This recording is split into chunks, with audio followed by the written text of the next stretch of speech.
bayramımız olan Novruz bayramının eyni günlərə təsadüf etməsi necə bir sevinç, necə bir şövq gətirir hər birimizə?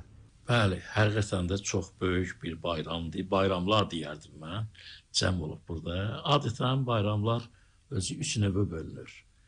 Dini bayramlar, dini bayramımız, bu iki dənə dini bayramımız var bizim. Biri Qurban bayramıdır, biri də Eid-i Fitir, Ramazan bayramı deyirlər, Eid-i Fitir bayramı. İkinci hissəsi məzhəbi bayramlardır. Məsələn, bizim məzhəbimizdə hər məzhəbin özünün bayramı vardır da. Məsələn, bizim məzhəbimizdə Qədirxum bayramı, məzhəbi bayramımızdır. Neymə-i Şaban, məzhəbi bayramı. Üçüncü də bizim milli bayramlarımızdır. Milli bayramlarımızda da daxildir Novruz bayramı və hətta Xıdır Nəbi bayramı var. Xızır Nəbi bayramıdır. O Novruzdan əvvəldir o. Çox demək olar ki, vaxtı ikən Novruz bayramı Sovet vaxtında resmi dördür. Amma insanlar evlərdə onu keçirdirdilər yüksək səviyyədə.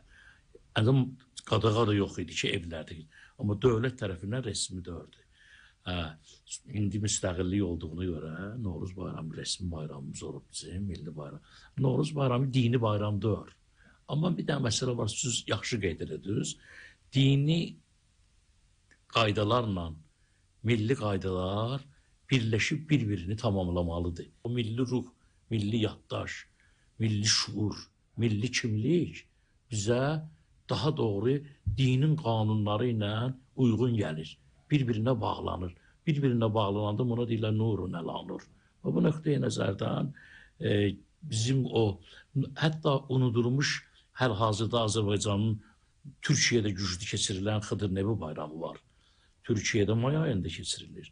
Azərbaycanda fevral ayında. Bu Novruzdan qabağa düzdür, resmi deyil hal-hazırda. Amma bütün bölgələrin, əksəriyyət bölgələrdə bu bayram keçirilir. Bəli, çox maraqlıdır ki, onun yaxşı milli insanlarda bir, məsələn, biz bilirik Xıdır Nəbi, Xızır Peyğəmbərin adıdır da.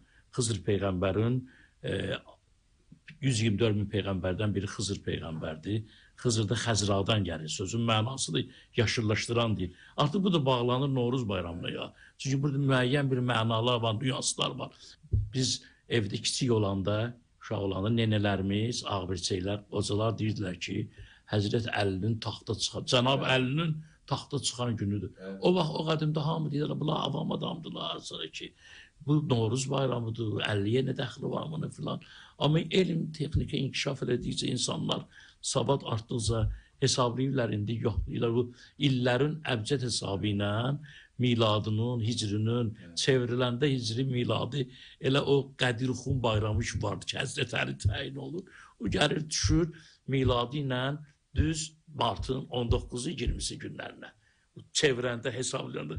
Sən deməli, onların hələ həqiqət mi? Onlara düz deyilmişlər onlar.